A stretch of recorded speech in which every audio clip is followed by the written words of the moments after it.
Kodo, the great unifier, had built a legacy that spanned 7 prosperous and peaceful nations. His reign was marked by strategic alliances, cultural exchanges, and a vision that brought together diverse species under one harmonious banner. Kodo's governance was not merely political, it was a cultural renaissance that saw the flourishing of arts, sciences, and mutual respect among different communities. His ability to balance power, mediate conflicts, and promote inclusive growth was unparalleled. For years, Kodo's name was synonymous with unity and prosperity.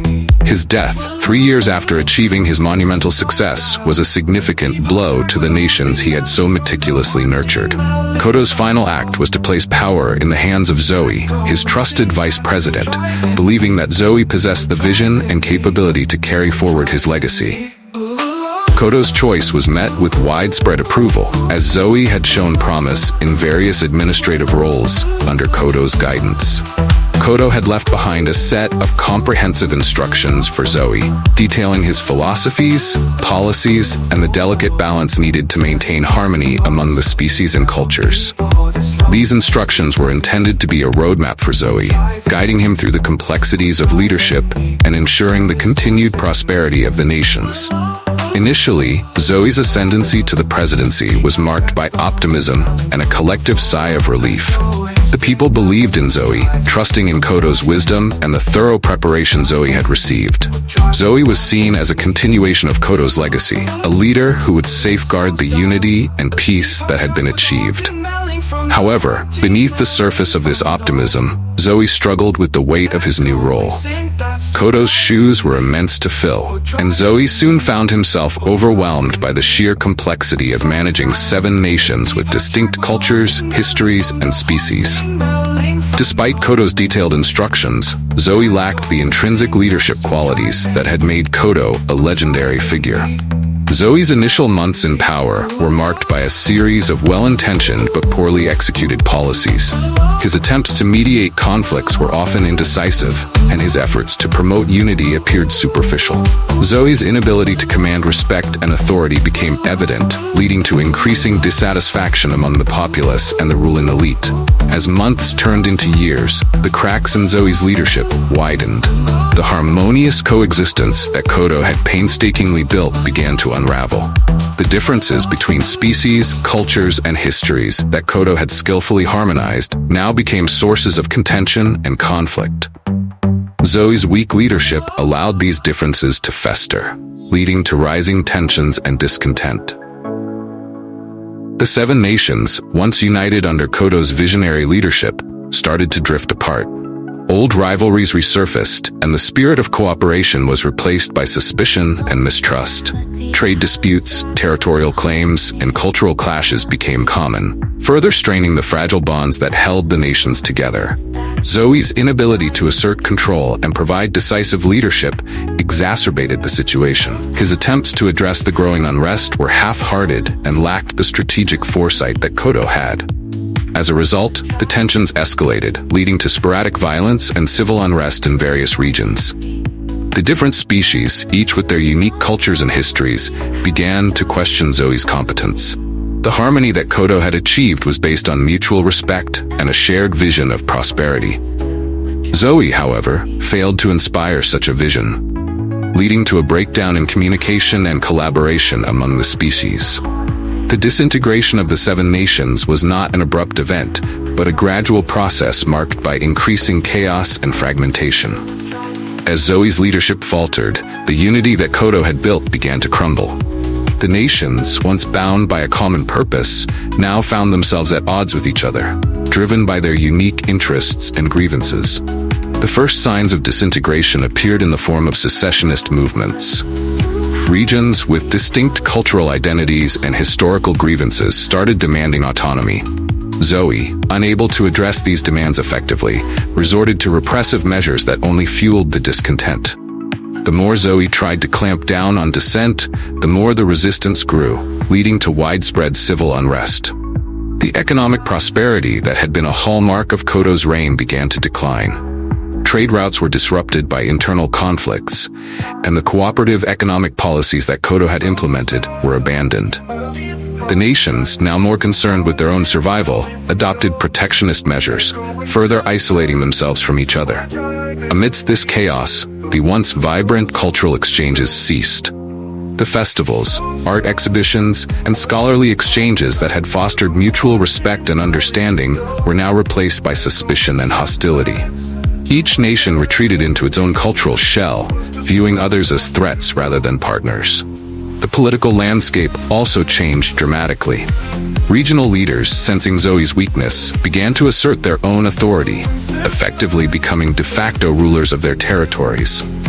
These leaders, driven by personal ambitions and local loyalties, further fragmented the political unity that Kodo had established. The central authority that Zoe represented became increasingly irrelevant, and the concept of a unified leadership faded. The disintegration of the nations also had a profound impact on the social fabric. Communities that had once coexisted peacefully now found themselves divided along species and cultural lines. The intermarriages and communal bonds that Kodo had encouraged were now viewed with suspicion. The sense of a shared identity and common destiny was replaced by parochialism and xenophobia. The military, which had been a symbol of unity and strength under Kodo, also suffered from the fragmentation. Soldiers who once saw themselves as protectors of a unified realm now found their loyalties divided. Regional militias emerged, each pledging allegiance to local leaders rather than the central authority. This further weakened Zoe's ability to maintain order and enforce policies.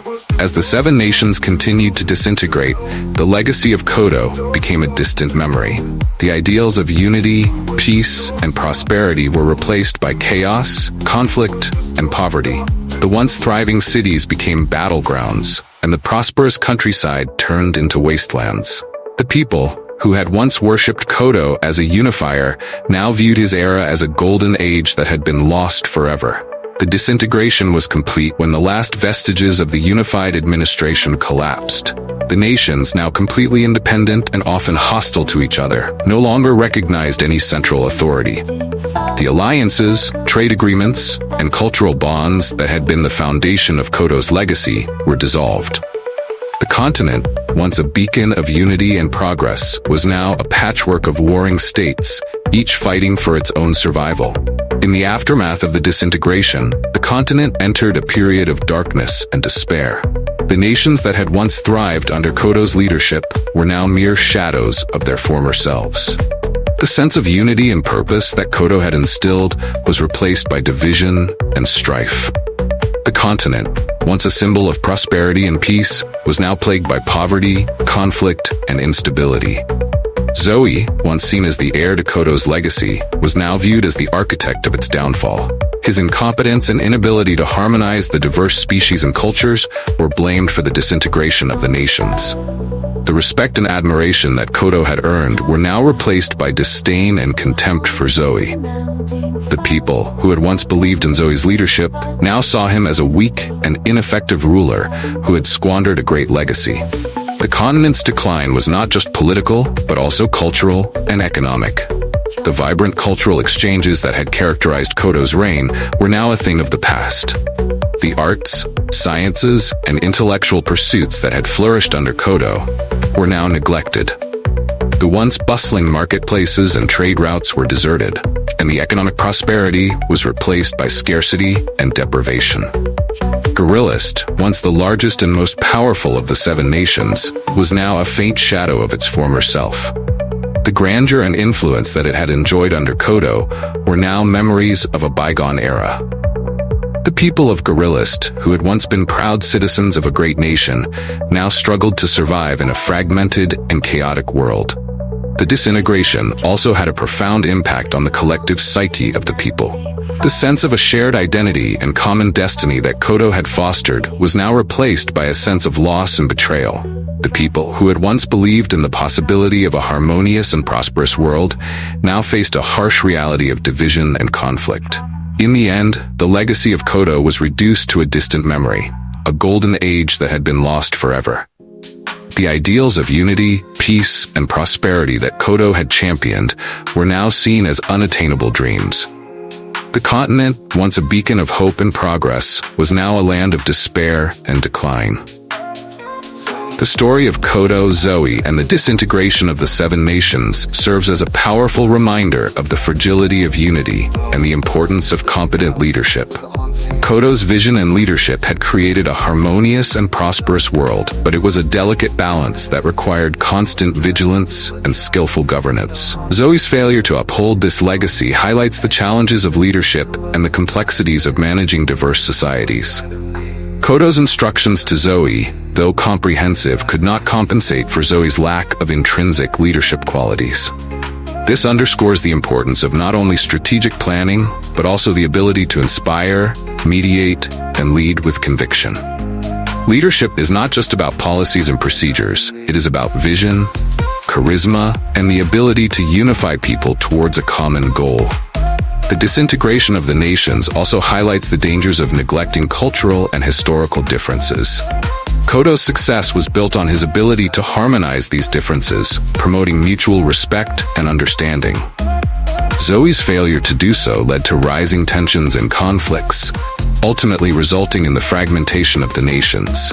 This serves as a lesson on the importance of cultural sensitivity and the need to address underlying differences in any effort to build a cohesive society. The story of Gorillst and the other nations also reflects the broader themes of rise and fall in human history. Civilizations rise to greatness through visionary leadership and unity, but can quickly fall into decline through incompetence and division. The legacy of Kodo and the fall of the Seven Nations serve as a cautionary tale on the need for continuous effort and vigilance to maintain peace and prosperity. In conclusion, the fall of the Seven Nations after Kodo's death and Zoe's ascendancy is a tragic story of lost opportunities and the consequences of weak leadership. It serves as a powerful reminder of the importance of competent governance, cultural sensitivity, and the need for visionary leadership to maintain unity and prosperity in a diverse and complex world. The memory of Kodo's golden age, though distant, continues to inspire and teach valuable lessons for future generations.